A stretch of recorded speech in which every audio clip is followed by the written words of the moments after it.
नमस्कार साथियों, कैसे हैं आप अच्छे ही होंगे और अपनी पढ़ाई बेहतर तरीके से कर रहे होंगे। और हम अति महत्वपूर्ण 20 प्रश्न लाए हैं। एक सीरीज है और हम 20 प्रश्न 50 प्रश्न ऐसे ही लाते रहेंगे। तो आप अपनी पढ़ाई का मूल्यांकन इन प्रश्नों के द्वारा कर सकते हैं। ये प्रश्न अति महत्वपूर्ण है जो कई प्रतियोगिताओं में पूछे जाते हैं और अ, और पूछे जा रहे हैं। ठीक है, तो आप जो आप मेरे नए चैनल पर नए हैं तो सब्सक्राइब कीजिए और बेल आइकन ज़रूर दबाएं, प्रेस कीजिए। और अगर मेरी क्लास अच्छी लगती है तो लाइक कीजिए और सब्सक्राइब भी कीजिए। ठीक है, तो हम चलते हैं समय ना खराब करते हुए अपने प्रश्न की ओर। तो पहला प्रश्न है, प्रेमचंद जी के विषय में सही कथन नहीं है। तो इसमें नहीं है पूछा है, तो आप इसका विशेष ध्यान रखिए कि नहीं है। अक्सर नहीं है प्रश्न है और यह पर हम गलतियां करते हैं एग्जाम में। तो नहीं है पूछा है। तो पहला ऑप्शन है, उन्होंने किसान और श्रमिक भाई भाई ये कुछ नहीं है, इसमें मिस्टेक हो गया है टाइप करने में। तो उन्होंने किसान और श्रमिक की समस्या को प्रस्तुत किया है। प्रेमचंद जी ने उपन्यास को जनजीवन से जोड़ा है। उन्होंने राष्ट्रीयता का समर्थन किया है। उन्होंने संस्कृत निष्ठ निष्ठ गलत लिखा है, भाषा का प्रयोग किया है। तो आप अपना आंसर आपने देख लिया होगा। तो इसका सही आंसर है, उन्होंने संस्कृत निष्ठ भाषा का प्रयोग किया है। अगला प्रश्न है, यहाँ रहना मना है नाटक संग्रह किस रचनाकार का है। तो यहाँ रहना मना है।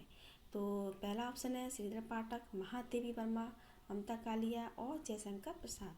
तो यहाँ रहना मना कौन कह रही हैं, यहाँ रहना मना है। तो ममता कालिया कह रही हैं कि यहाँ रहना मना है, यहाँ मत रहिए। और अगला प्रश्न है, तीसरा प्रश्न, मलिक मोहम्मद जायसी ने आखिरी कलाम में किस भाषा की प्रशंसा की है। तो जो उनकी रचना है आखिरी कलाम, उसमें किस शासक की प्रशंसा उन्होंने की है। तो पहला है हुमायूं, अकबर, शाहजहां या बाबर। तो इसका सही आंसर होगा इसका बाबर। ठीक है, अगला प्रश्न है, चंद्र सुधा और पम्मी धर्मी भारती के किस उपन्यास से संबंधित हैं या पात्र हैं ये।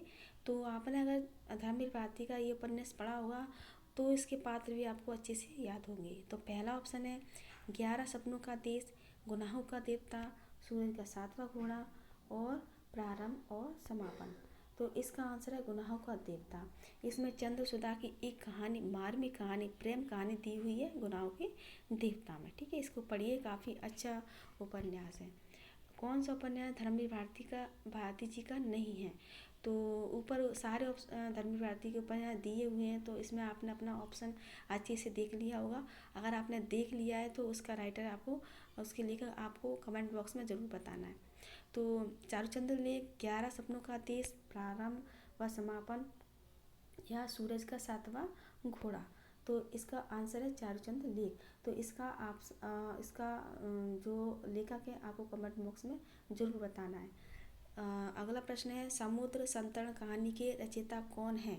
तो कौन है समुद्र संतरण कहानी के रचयिता, जयशंकर प्रसाद, जैनिंद, आचार्य प्रसाद द्विवेदी या यशपाल। तो इसका सही आंसर है जयशंकर प्रसाद। अगला प्रश्न देखते हैं, सोया हुआ जल उपन्यास की विषय वस्तु निम्नलिखित में से किससे संबंधित है। तो इसमें आपसे विषय वस्तु पूछी है। अगर आपने ये उपन्यास थोड़ा पढ़ा होगा या इसकी समरी भी पढ़ी होगी तो आप इसको कर जाओगे। तो किससे संबंधित है, भिन्न भिन्न व्यक्तियों की कहानी से, काशी का इतिहास, सामाजिक विसंगतियों का वर्णन या एक सराय में ठहरे हुए यात्रियों की एक रात की कहानी। तो आपने अपना आंसर देख लिया होगा। तो इसका सही आंसर है एक सराय में ठहरे हुए यात्रियों की एक रात की कहानी। आज्ञा की शरणदाता कहानी में किसका वर्णन दिया हुआ है। तो किसका वर्णन दिया हुआ है, मानव संघर्ष की कहानी, नारी ममता की कहानी, सांप्रदायिकता विरोधी कहानी या बाल शोषण की कहानी। तो आप बताइए किसका वर्णन दिया हुआ है इसमें। तो इस सांप्रदायिकता विरोधी कहानी का वर्णन दिया हुआ है। तो सांप्रदायिकता विरोधी का कहानी का वर्णन ये क्या है, भारत पाक विभाजन पर आधारित है। और सांप्रदायिकता का अर्थ होता है वह धर्म जो अपने धर्म के आगे किसी धर्म को श्रेष्ठ नहीं मानता है, अन्य धर्म को वो क्या करते हैं, एक उसको निंदा के भाव से देखता है और उसको नीचा समझता है कि हमारा धर्म श्रेष्ठ है और वो धर्म अच्छा नहीं है। तो ये सांप्रदायिकता है, जैसे कि भारत पाक यानी कि हिंदू मुस्लिम में जो सांप्रदायिकता और जो भड़की थी, तो भारत पाक पर ये आधारित है ये कहानी शरणदाता, जिसको आपको पढ़ लेनी चाहिए। शिवपालगंज किस उपन्यास संबंधित है? तो इस शिवपालगंज कोई क्षेत्र विशेष का नाम दिया है उसमें। तो ये किससे संबंधित है, किस उपन्यास संबंधित है? तो परीक्षा गुरु, हार, ठेठ हिंदी का ठाठ या राग दरबारी। तो इसका सही आंसर है राग दरबारी। तो इसका आंसर सबको पता ही होगा क्या है। अब है अगला प्रश्न, 3 दिन मालवीय जी के साथ पुस्तक के रचयिता कौन है? तो भाई कौन है? यशपाल, वृंदावन लाल वर्मा, अमृतलाल नागर या रामनरेश त्रिपाठी। तो इसका सही आंसर है हमारे रामनरेश त्रिपाठी। दहेज प्रथा अनमिल विवाह के दुष्परिणाम का चित्रण प्रेमचंद जी ने निम्नलिखित में से किस उपन्यास में किया है? तो किस में किया है? कर्मभूमि, निर्मला, प्रेमाश्रम या रंगभूमि। तो इसका सही आंसर आप बताइए, क्या है इसका सही आंसर? इसका सही आंसर है निर्मला। निर्मला। कर्मभूमि 33 की है, जो कि हिंदू मुस्लिम और अछूतों के दलित को जो समस्या दी गई है उसके बारे में लिखा गया है। निर्मला 27 की है। तो इसका विषय वस्तु तो आपको पता ही ऊपर दिया है प्रश्न में, दहेज प्रथा और अनमिल विवाह। और प्रेम आश्रम 1922 की है। इसमें औपनिवेशिक शासन, जमींदार और उनके जो किसान वर्ग है उससे संबंधित प्रेम आश्रम है 1922 का, ठीक है। और किसान वर्ग और जो जमींदार की समस्या का वर्णन इसमें दिया हुआ है।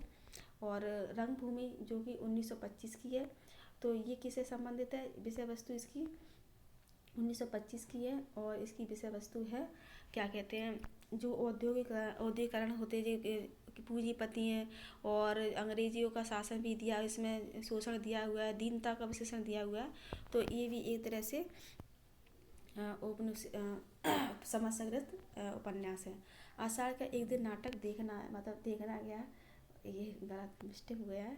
तो हाँ, देखना नहीं है कुछ भी, आप मतलब इसको देख सकते हैं। आषाढ़ का एक दिन नाटक को देख सकते हैं, पढ़ भी सकते हैं, ठीक है। तो आषाढ़ का एक दिन नाटक किसका है? मोहन राकेश, सेठ गोविंद दास, विष्णु प्रभाकर या जगदीश चंद्र माथुर। तो ये उपन्यास तो सबकी जुबान पे ही होगा, सबको याद होगा या सबको पता ही होगा कि ये मोहन राकेश का है, ठीक है। अगला प्रश्न है, कौन सा कविता संग्रह अज्ञे का नहीं है? तो अज्ञे भी बहुत फेमस है, धर्मवीर भारती हैं और भी अन्य उपन्यासकार हैं जो काफ़ी महत्वपूर्ण है। इनकी रचनाएं आपको अच्छे से रट लेनी चाहिए, यानी कंठस्थ कर लेना चाहिए। तो कहानी कविता संग्रह नहीं है पूछा है, तो नहीं है। तो आप बताइए कौन सा नहीं है? सागर मुद्रा सागर मुद्रा, भग्नदूत, महावृक्ष के नीचे या फिर कालजयी।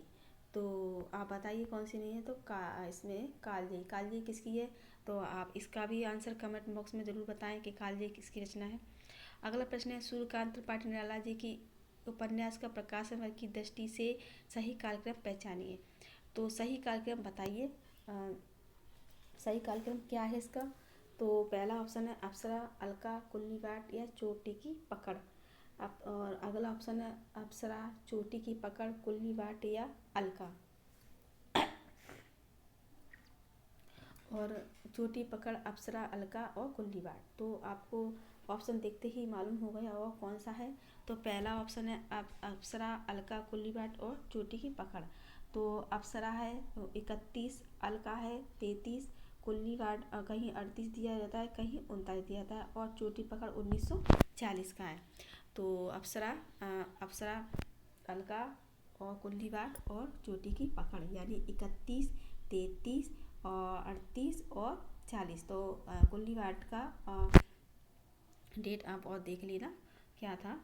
और अगला प्रश्न है, 1921 में असहयोग आंदोलन के दौरान सरकारी नौकरी से त्यागपत्र देने के बाद कौन से रचनाकार पूरी तरह से साहित्य सृजन में लग गए थे? तो आप बताइए, आप इससे वाकिफ ज़रूर होंगे और नहीं भी होंगे तो आप इसको अच्छे से देख लीजिए। प्रेमचंद, बालकृष्ण भट्ट, यशपाल और धर्मवीर भारती। तो इसका सही आंसर प्रेमचंद। प्रेमचंद का जीवन काफ़ी अभावों में बीता था और और उन्होंने बीए की थी और वो हिंदी इंग्लिश से हमें भी करना चाहते थे बट नहीं कर पाई। उनकी एक सरकारी नौकरी भी लगी थी। तो उन्होंने 1921 में जो असहयोग आंदोलन हुआ था गांधी जी का, तो उसके लिए उन्होंने सहयोग देने के लिए त्याग पत्र दे दिया था अपनी नौकरी के। उनकी जो पत्नी थी शिवरानी देवी, उनके साथ उन्होंने इस आंदोलन में भाग लिया था। इसलिए इसलिए उन्होंने अपना जो नौकरी के लिए उन्होंने त्यागपत्र दे दिया था। ठीक है, ये कौन थे? प्रेमचंद जी। अगला प्रश्न है, किस रचनाकार की कहानी माया दर्पण पर फिल्म बनी जिसे 1973 में सर्वश्रेष्ठ हिंदी पुरस्कार प्राप्त हुआ? तो माया दर्पण फिल्म बनी थी, इस पर कौन है? शेखर जोशी, विश्वनानी, निर्मल वर्मा या ममता कालिया? तो आप इसका आंसर बताइए। इसका आंसर सही क्या है? तो इसका आंसर सही है निर्मल वर्मा। शिव शंभू चिट्ठी के निबंधकार कौन है? तो ऑप्शन है बाल मुकुंद गुप्त, केशव दास, नरेंद्र शर्मा या चिंतामणि? तो इसका सही आंसर है बाल मुकुंद गुप्त। अगला प्रश्न है, जीवन काल की दृष्टि से निम्नलिखित नाटककारों का सही क्रम बताइए। तो सही क्रम है भुवनेश्वर, सुरेंद्र वर्मा, मीराकांत या मोहन राकेश? अगला अभी भुवनेश्वर, मोहन राकेश, सुरेंद्र वर्मा या मीराकांत? तीसरा है मीराकांत, भुवनेश्वर, मोहन राकेश या सुरेंद्र वर्मा? डी है मोहन राकेश, सुरेंद्र वर्मा, मीराकांत या भुवनेश्वर? तो इसका सही आंसर कौन सा है? आपको पता होना चाहिए क्या है इसका सही आंसर। तो इसका सही आंसर है दूसरा, भुवनेश्वर, मोहन राकेश, सुरेंद्र वर्मा या और मीराकांत। तो भुवनेश्वर का समय है 1910, मोहन राकेश का समय 25, सुरेंद्र वर्मा का 41 और मीराकांत का 58 साल की मीराकांत। तो सही आंसर इसका है बी, भुवनेश्वर 10, मोहन राकेश 25, सुरेंद्र वर्मा 46 और 41 और मीराकांत 58।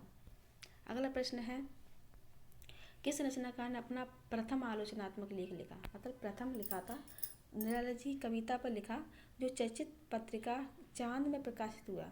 तो कौन थी वो? कृष्णा सोबती, श्यामचंद्र दास, रामविलास शर्मा या श्रीनिवास दास?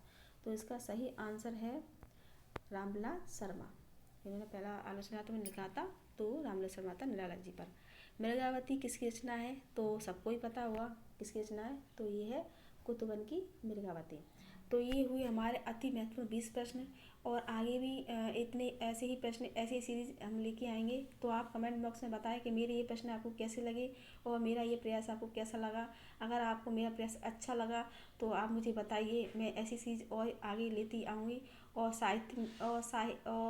साथ ही मैं साहित्य रामचंद्र शुक्ल का हिंदी साहित्य का इतिहास पढ़ा रही हूँ, तो आप उसको भी देखिए। और मेरी वीडियो अच्छी लगी तो उसे लाइक कीजिए, सब्सक्राइब कीजिए और शेयर भी कीजिए।